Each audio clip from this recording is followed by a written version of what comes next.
So hi everyone, welcome back to the channel. I hope आप सभी अच्छे होंगे।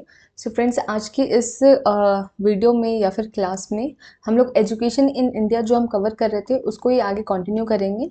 एंड अभी तक हमने कॉन्स्टिट्यूशनल बेसिस देख लिया है एजुकेशन का, संवैधानिक आधार देख लिया कि आखिर हमारे कॉन्स्टिट्यूशन में क्या सारी बातें कही गई हैं एजुकेशन को लेकर के। फिर हमने देखा, लाइव क्लास हुई थी इसकी, education under British rule, British Raj में शिक्षा को लेकर के क्या नए परिवर्तन, क्या कमीशन और क्या चार्टर एक्ट लाए गए, उनको भी हमने देख लिया था। अब हम देखेंगे एजुकेशन आफ्टर इंडिपेंडेंस की, आखिर जब हमारा देश स्वतंत्र हो गया, ठीक है, स्वतंत्रता पश्चात, ठीक है, इंडिपेंडेंस मिलने के बाद आखिर हमारी शिक्षा में क्या क्या चेंजेस लाए गए एंड उसके लिए क्या कमीशंस या फिर क्या राष्ट्रीय शिक्षा नीति वगैरह आई, तो उन सबको हम लोग देखेंगे। ठीक है, एंड इसी के साथ हम लोग का एजुकेशन इन इंडिया वाला जो पार्ट है सारा कंप्लीट हो जाएगा, क्योंकि हमने ऑलमोस्ट सारी चीज़ें अब देख ली है। ठीक है, इस वीडियो के साथ हमारा कंप्लीट होने वाला है। चलिए अब यहाँ पर समझते हैं एजुकेशन आफ्टर इंडिपेंडेंस को, कि जो एजुकेशन है स्वतंत्रता पश्चात क्या क्या इंपॉर्टेंट चीज़ें लाई गई। ठीक है, तो सबसे पहले हम लोग कुछ कमीशंस देखेंगे, यानी आयोग देखेंगे।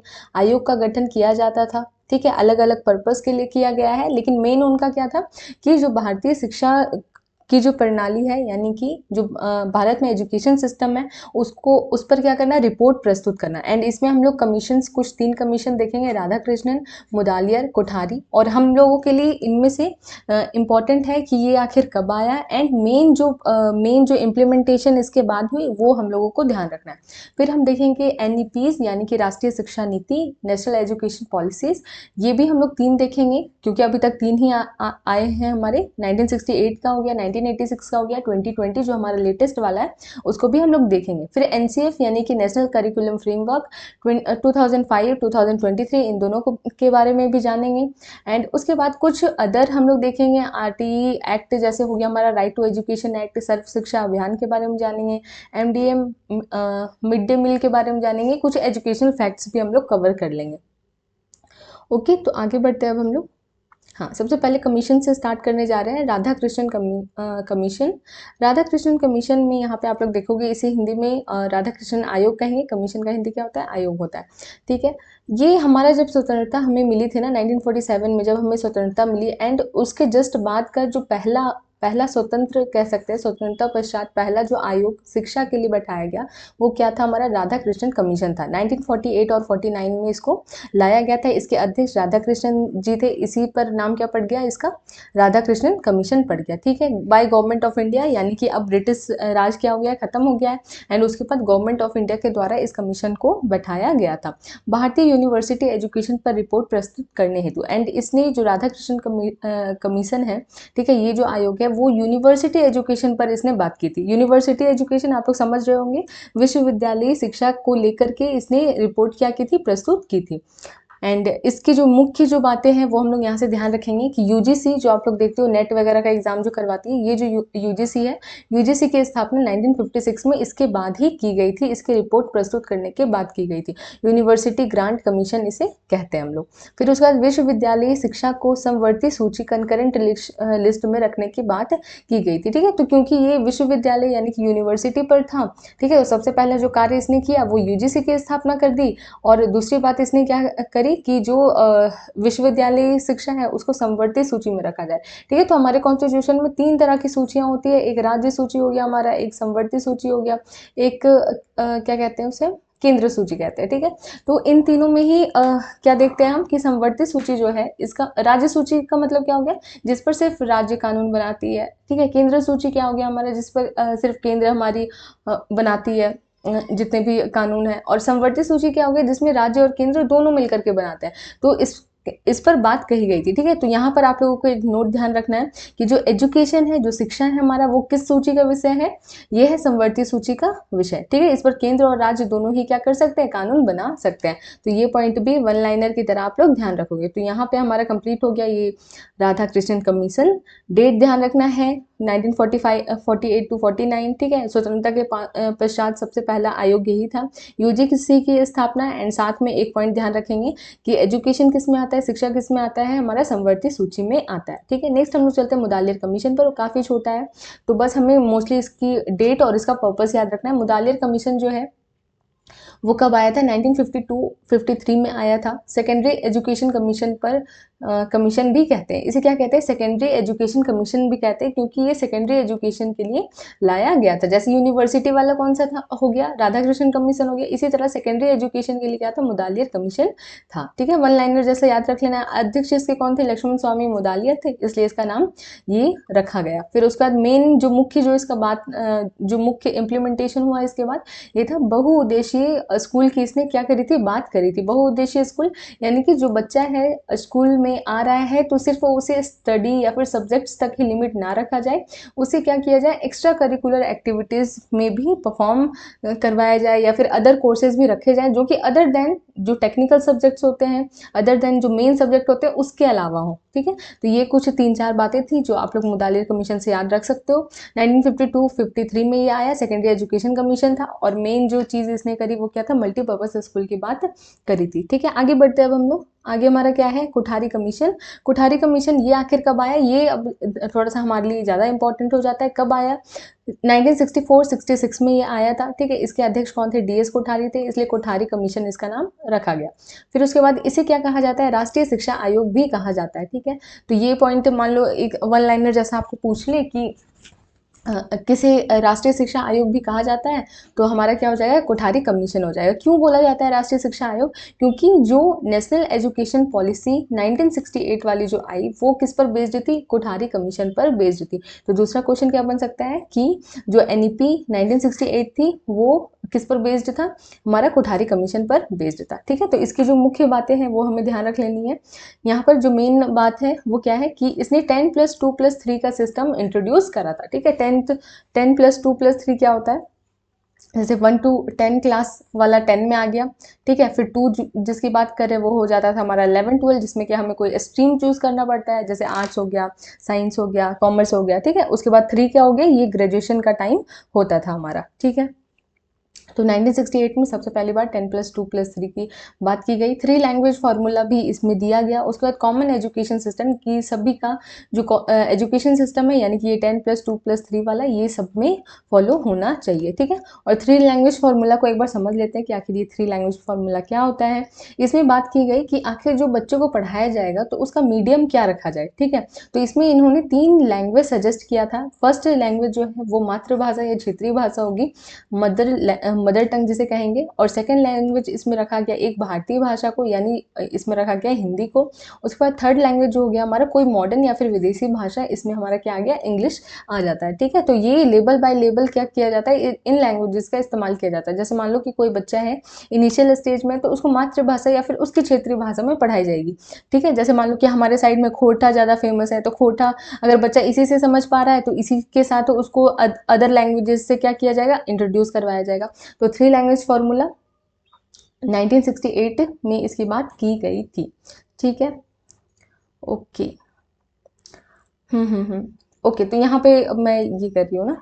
हाँ, ये जो है ना हमारा, ओके ओके ओके, तो NEP यहाँ पर एक चीज़ ध्यान रखना आप लोग, NEP 1968 जो है हमारा और कोठारी कमीशन जो है दोनों सिमिलर है। ठीक है, बस इतना आप लोग ध्यान रखिएगा कि कोठारी कमीशन आया, ठीक है, इसने जो रिपोर्ट प्रस्तुत की उसी को एज इट इज़ क्या किया गया था? कुछ चेंजेस करके NEP 1968 में यूज़ कर लिया गया। ठीक है, तो यहाँ पर मैं जब बता रही थी तो मुझे लगा मैं नेशनल एजुकेशन पॉलिसी 1968 बता रही हूँ। तो यहाँ पर आप लोग को ध्यान रखना है कि इसने सजेशन ये सारे दिए थे, 3 लैंग्वेज फार्मूला की इसने बात ये सारी करी थी। एंड उसके बाद अब हम लोग देखेंगे NEPs के बारे में, जिसमें सबसे पहले यहाँ पे डेफिनेशन समझ लीजिए। NEP क्या है? नेशनल एजुकेशन पॉलिसी है, राष्ट्रीय शिक्षा नीति है। तो इसमें क्या होता है कि टाइम टू टाइम क्या हमें आवश्यकता पड़ती है कि एजुकेशन सिस्टम को चेंज करने की आवश्यकता पड़ती है। जैसे कि आप लोग अभी देखोगे तो अभी का जो जनरेशन है वो हमारा बहुत ज़्यादा टेक्निकल या टेक्नोलॉजी से संबंधित हो गया। तो आप लोग देख रहे होंगे कि NEP 2020 में इस चीज़ को, यानी कि जो लेटेस्ट वाला जो है हमारा, इस चीज़ को काफ़ी ज़्यादा इंक्लूड किया गया है। वोकेशनल कोर्सेज को बहुत ज़्यादा इंक्लूड किया गया है।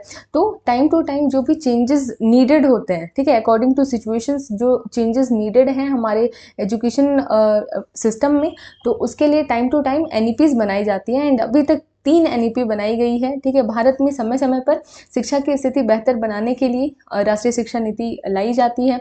अब तक 3 राष्ट्रीय शिक्षा नीति आ चुकी है।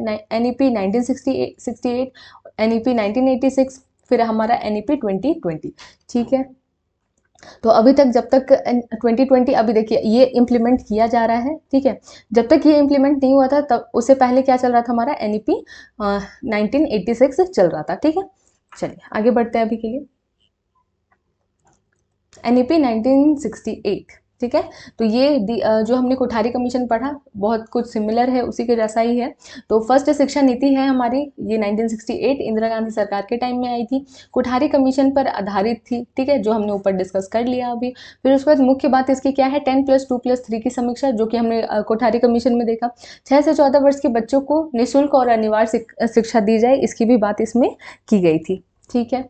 फिर उसके बाद त्रिभाषा सूत्र, 3 लैंग्वेज फॉर्मूला, जो हमने देखा एक क्षेत्रीय भाषा हो, एक हिंदी हो गया, फिर हमारा कोई फॉरेन लैंग्वेज हो गया जिसमें कि इंग्लिश हम लोग पढ़ते हैं, तो ये त्रिभाषा सूत्र की बात इसमें की गई। समान अधिकार गुणवत्ता, समान अधिकार कहने का मतलब क्या है कि अल्पसंख्यक हो, महिलाएं हो, ठीक है, या फिर कोई भी वंचित वर्ग हो, सब कोई को समान अधिकार है शिक्षा लेने का, ठीक है। जो गुणवत्ता है, चाहे पाठ्यक्रम की हो, चाहे पुस्तक की हो, चाहे टीचर ट्रेनिंग की ही बात की जाए, तो सब में इक्वालिटी को बढ़ाया जाए, इस पर भी बात की गई, ठीक है। वोकेशनल एजुकेशन को भी यहाँ पे इंट्रोड्यूस किया गया। वोकेशनल एजुकेशन क्या होता है, वोकेशनल एजुकेशन का मतलब है कि अदर देन सब्जेक्ट, वोकेशनल का मतलब हो गया कि पेशेवर शिक्षा, यानी कि जिससे कि हम क्या कर सके, कुछ अर्निंग कर सके, ठीक है, कुछ स्किल सीखना, स्किल वगैरह पर्टिकुलरली सीखना इसमें आ जाता है। तो यहाँ पे NEP 1968 हमने डिस्कस कर लिया। यहाँ से आप लोग जो मेन चीज़ जो ध्यान रखनी है, पहले राष्ट्रीय शिक्षा नीति कौन सी हो गई, NEP 1968 हो गया। फिर कोठारी कमीशन पर आधारित थी, 10+2+3 को यहाँ पे इंट्रोड्यूस किया गया, और 3 लैंग्वेज फॉर्मूला, ये आप लोग ध्यान रखोगे, ठीक है। आगे बढ़ते हैं हम लोग। जो सेकंड NEP हमारी आई वो क्या थी, NEP 1986। इसको कैसे आप लोग याद रखोगे, एक है 1968, एक जस्ट थोड़ा सा उल्टा कर देना है 86, ठीक है। तो 68 86 इस तरह से याद आपको रह जाएगा। तो दूसरा ये हो गया। एंड ये जो आया था राजीव गांधी गवर्नमेंट के द्वारा आया था, इंदिरा गांधी जी के बेटे राजीव गांधी गवर्नमेंट के टाइम में इसको लाया गया था। एंड ये कुछ भी नहीं था, 1968 को ही थोड़ा सा मॉडिफाई करके, थोड़ा सा बेहतर बना करके इसको प्रस्तुत किया गया था। हम लोग देखेंगे कि क्या चेंज किया गया, क्या इंट्रोड्यूस किया गया, जो भी मेन बातें होंगी हम लोग डिस्कस करेंगे अभी जस्ट, ठीक है। तो यहाँ पे NEP 1968 को बेहतर बनाने हेतु 1986 लाया गया। और यहाँ पे जो पहले में स्ट्रक्चर दिया गया ना, 10+2+3, उसमें बस कुछ नहीं किया गया, ये जो 10 है उसको और अच्छे से बताया गया, ठीक है। तो इसको इस तरह से बांटा गया, यहाँ पे आप लोग देख सकते हो 10+2+3 में 10 को किस तरह से डिवाइड किया गया, 5+3+2, ठीक है। तो आप देखते होगे कि 1 to 5, ठीक है, प्राइमरी में हमारा आ जाता है। फिर ये हमारा मिडिल वाले में आ जाता है ना। 6 to 8 का अलग हम लोग देखते हैं स्ट्रक्चर, फिर 9 10 का अलग हमारा चलता है, हाई स्कूल जिसको हम कह देते हैं। तो 10+2+3 को वैसा ही रहने दिया गया, और 10 को थोड़ा सा और मॉडिफाई कर दिया गया इसमें, ठीक है। इसमें फिर 1986 के द्वारा ऑपरेशन ब्लैक बोर्ड पूछा जा सकता है कि ऑपरेशन ब्लैक बोर्ड किस राष्ट्रीय शिक्षा नीति के अंतर्गत आता है, तो 1986 आप लोग लगा कर आओगे। एंड इसमें ये चीज़ बोली गई ना कि एक स्कूल है तो स्कूल में बेसिक जो ज़रूरतें होती हैं वो होनी चाहिए, ठीक है। जैसे कि एटलीस्ट उन्होंने बताया कि मतलब कम से कम यहाँ पे जो भी बताया उन्होंने कि कम से कम 2 क्लासरूम होने चाहिए, 2 टीचर्स होने चाहिए, मैप कुछ होने चाहिए, चार्ट पेपर होना चाहिए, फिर उसके बाद टॉयज़ होने चाहिए, गेम्स वगैरह होने चाहिए बच्चों के खेलने के लिए, ठीक है। तो ऑपरेशन ब्लैक बोर्ड यही था, और 1987 में लागू किया गया, बाद केंद्रीय शिक्षा पर इस पर बल दिया गया, इसलिए इस वजह से सभी चीज़ों को इंक्लूड यहाँ पर किया गया, जैसे गेम्स वगैरह भी इसमें ऐड किया गया था। फिर NVS यानी कि नवोदय विद्यालय, जो नवोदय विद्यालय होते हैं उनकी स्थापना इसके तहत ही की गई थी। फिर उसके बाद एडल्ट एजुकेशन और ओपन यूनिवर्सिटीज़ की बात की गई, ठीक है, जो डिस्टेंस लर्निंग होती है ना, एडल्ट एजुकेशन, यानी कि इसने बोला कि एज क्या है, जस्ट एक नंबर है, ठीक है, आयु बस एक नंबर है, और कोई भी उम्र नहीं है सीखने की, पढ़ने की। तो इस वजह से एडल्ट एजुकेशन यानी कि जो युवा हो चुके हैं, ठीक है, जिनकी एज क्रॉस कर गई है, ठीक है, या फिर वो किसी वजह से मान लो कहीं जॉब करते हुए भी कोई डिग्री करना चाहते हैं तो भी वो कर सकते हैं डिस्टेंस लर्निंग या ओपन यूनिवर्सिटी से। तो ये इसी की देन है, 1986 की देन है, जो कि अभी हम लोग इग्नू को देखते हैं, और इग्नू की स्थापना कब हुई है, 1985 में हुई थी, ठीक है। आगे बढ़ते हैं हम लोग। सभी को शिक्षा का अधिकार, सभी को शिक्षा का अधिकार है, अर्ली चाइल्डहुड केयर और एजुकेशन की भी बात इसमें की गई थी। अर्ली चाइल्डहुड केयर मतलब कि जो बच्चे हैं उनका स्टार्टिंग से ही क्या किया जाए कि उनका केयर किया जाए और उनको शिक्षा दिया जाए, ठीक है। तो यहाँ पे हमारा 1968 सबसे पहले हमने देखा, ये हमने देखा 1986। इससे आप लोगों को ध्यान रखना है कि ये मॉडिफिकेशन था किसका, 1968 का। उसके बाद इसने 10 को और अच्छे से परिभाषित किया, 5+3+2। ऑपरेशन ब्लैक बोर्ड ये भी 1986 हो जाएगा। नवोदय विद्यालय की स्थापना 1986। एडल्ट एजुकेशन ओपन यूनिवर्सिटी के बाद 1986 में। बस इतना हमारा इंपॉर्टेंट था। अब हम लोग देखते हैं एनसीएफ आखिर क्या होता है। एनसीएफ नेशनल करिकुलम फ्रेमवर्क, जिसे हम कहते हैं राष्ट्रीय पाठ्यचर्या की रूपरेखा। ठीक है, पाठ्यचर्या करिकुलम। ठीक है, तो पाठ्यचर्या या करिकुलम में हमारा क्या आ जाता है, एक तो हमारा सिलेबस आ जाता है, सिलेबस पाठ्यक्रम और पुस्तक। ठीक है, पाठ्यक्रम नहीं, ये अलग एक्स्ट्रा एक्टिविटीज़ मुझे लिखने थे। ठीक है, तो यहाँ पे हमारा क्या आ जाता है, एक तो जो हमारा सिलेबस हो गया, जो बुक वाला सिलेबस है, उसके बाद extra curricular activities. Extra curricular activities इसमें ही हमारा आ जाता है। तो यहाँ पे करिकुलम, नेशनल करिकुलम फ्रेमवर्क आखिर होता क्या है, यहाँ से हम लोग समझेंगे। It provides a framework with in which teachers and schools can work properly. ठीक है, ये क्या करता है, एक ढांचा प्रोवाइड करता है कि जिसके आधार पर एक टीचर है या फिर जो स्कूल है वो उसी ढंग पर क्या करते हैं, उसी बेसिस पर काम करते हैं। जैसे जब हमारे पास पता होता है, एक सिलेबस हमारे पास रहता है कि क्लास 5 में बच्चों को ये सारी चीज़ें पढ़ानी है, ठीक है, ये बुक्स हैं इनके, ये एक्स्ट्रा करिकुलर एक्टिविटी करानी है। तो ये चीज़ जब हमारे पास ये सिलेबस जब होता है तो हम उन्हें बेहतर ढंग से पढ़ा पाते हैं, उनके स्तर से पढ़ा पाते हैं।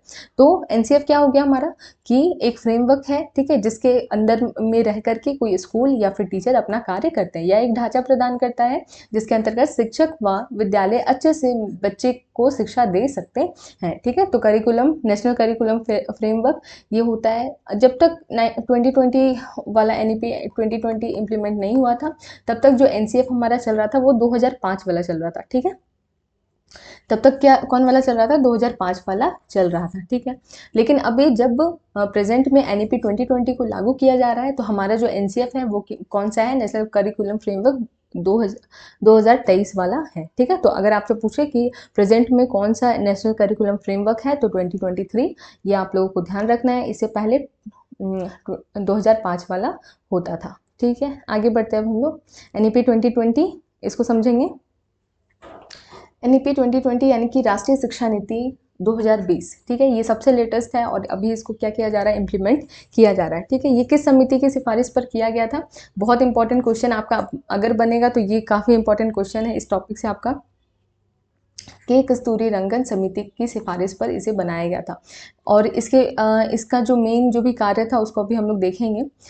यहाँ पे MHRD यानी कि ministry of human resource development, जिसको कि हिंदी में हम क्या बोलेंगे, मानव विकास संसाधन मंत्रालय कहेंगे, उसका नाम बदल के क्या कर दिया गया, शिक्षा मंत्रालय कर दिया गया। उसके बाद से ही हम लोग देखने लगे कि शिक्षा मंत्री होने लगे। तो अभी शिक्षा मंत्री कौन है, आप लोग ट्राई करिए बताने का। ठीक है, और तब तक आगे बढ़ते हैं। और ये किसके द्वारा, मोदी गवर्नमेंट के द्वारा, एक इंदिरा गवर्नमेंट, एक राजीव गवर्नमेंट, उसके बाद एक मोदी गवर्नमेंट के द्वारा। ठीक है, मुख्य जो हुआ, मेन जो इसने चेंज लाया वो स्ट्रक्चर में चेंज लाया। ठीक है, तो जो हम लोग 68 में हमने देखा था, 1968 में 10+2+3 जो था, ठीक है, फिर 86 में हमने देखा 10 को भी बहुत अच्छे से उसने सिंप्लीफाई करा था। लेकिन इन दोनों को ही एंड करके, ठीक है, 10+2+3 को एंड करके 5+3+3 5+3+3+4 का स्ट्रक्चर इसने इंट्रोड्यूस करा। अब इसको हम लोग समझेंगे कि आखिर ये क्या है, कौन कौन से क्लासेस इसके अंदर आते हैं, तो इसको समझना इंपॉर्टेंट है। तो चलिए, ठीक है, और ये जो है ना, ये 3 वर्ष से स्टार्ट होता है हमारा और 18 वर्ष तक को कवर किया गया, मतलब 3 साल के बच्चे से लेकर के 18 वर्ष तक के बच्चे को इसमें कवर किया गया है। तो 5 में हम लोग देखते हैं, ये जो पहला लेवल हम लोग देख रहे हैं 5, उसमें क्या क्या आता है। 1 2 3 इसमें जो है वो क्या है, प्ले स्कूल टाइप है। 3 वर्ष के बच्चे से ये प्रारंभ हो जाता है, तो 1 2 3 इसमें क्या हो गया, प्ले स्कूल आ गया। इसका जो फिर 4th और 5th लेवल है वो क्या है, क्लास 1 और 2 है। ठीक है, एंड ये इन दोनों में ही, यानी कि 1 2 3 और 4 5, इन दोनों में ही क्या होगा, कोई भी एग्जाम नहीं लिया जाएगा।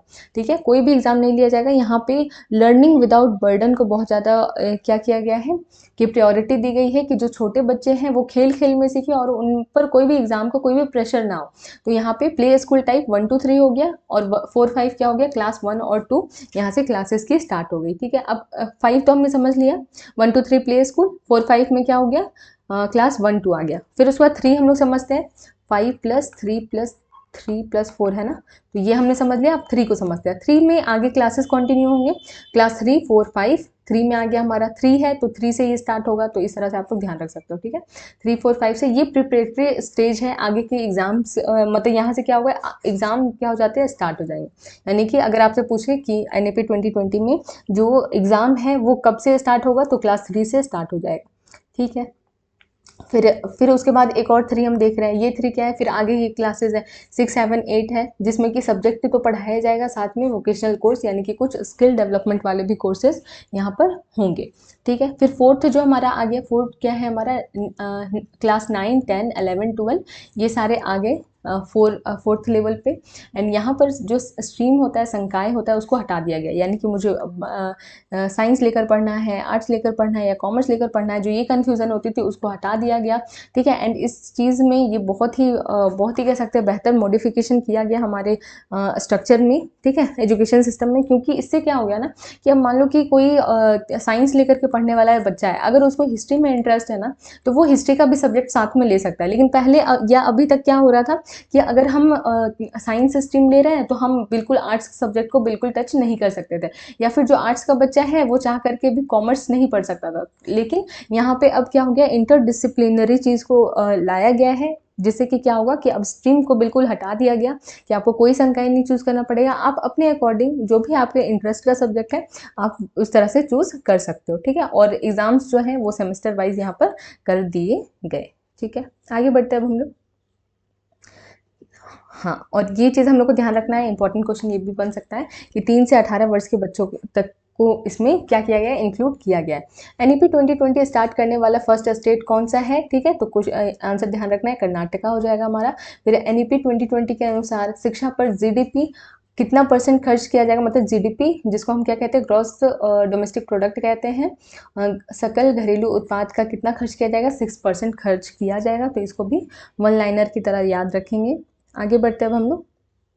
जो छोटे छोटे कुछ हमारे बच्चे हैं उनको अभी हम लोग देखेंगे। RTE यानी कि राइट टू एजुकेशन, ये हमारा कब आया था, 2009 में आया था, ठीक है। ये एक्ट की तरह आया, ठीक है। वैसे तो हमने देखा है 2002 में ही संविधान में जोड़ दिया गया था 66वां संविधान संशोधन के द्वारा। फिर एक्ट के रूप में RTE को लाया गया, राइट टू एजुकेशन एक्ट को। लोकसभा से ये पारित कब हुआ, ये इंपॉर्टेंट हमारे लिए नहीं है। देश में कब से लागू हुआ ये आप लोग ध्यान रखेंगे कि 1 अप्रैल 2010 से RTE एक्ट लागू किया गया, ठीक है। लेकिन 2009 RTE 2009 इसको क्यों बोलते हैं, क्योंकि लोकसभा से कब पारित हो गया था, या फिर पेश जब किया गया था 2009 को किया गया था, इसलिए RTE 2009 हम लोग इसको बोलते हैं। बाकी पूछा जाए कि लागू कब किया गया तो 1 अप्रैल 2010 हमारा हो जाएगा, ठीक है। मुख्य क्या बातें थी इसमें कि 6 से 14 वर्ष के जो बच्चे हैं उसको निःशुल्क व अनिवार्य शिक्षा दी जाएगी, ठीक है। दिव्यांग के लिए यही जो एज क्राइटेरिया होगी वो 6 से 18 ईयर्स होगी। आज वाली वीडियो में हमने डिसेबिलिटी वाले जितने भी टॉपिक्स हैं उनको पढ़ा है, ठीक है। फिर प्राइवेट ट्यूशन बच्चों को नहीं देना है, ठीक है। जैसे मान लो कि कोई गवर्नमेंट टीचर है और वो चाहे कि बच्चों को हम प्राइवेट ट्यूशन भी देंगे तो वो बिल्कुल क्या है, बैन है, ठीक है।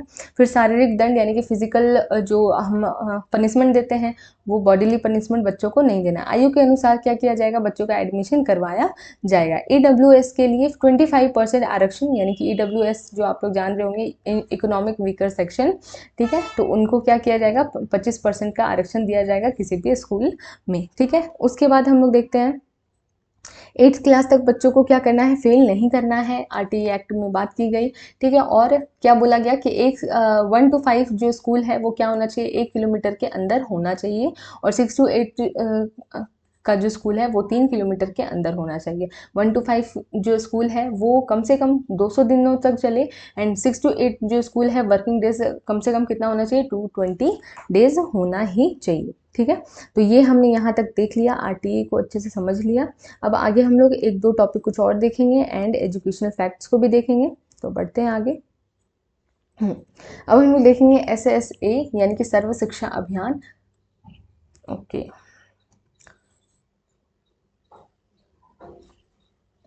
हाँ, तो यहाँ पे सर्व शिक्षा अभियान जैसा कि नाम से समझ में आ रहा है कि सभी बच्चों को क्या करनी है, शिक्षा प्रोवाइड करनी है, ठीक है। तो इसके लिए ये लाया गया था।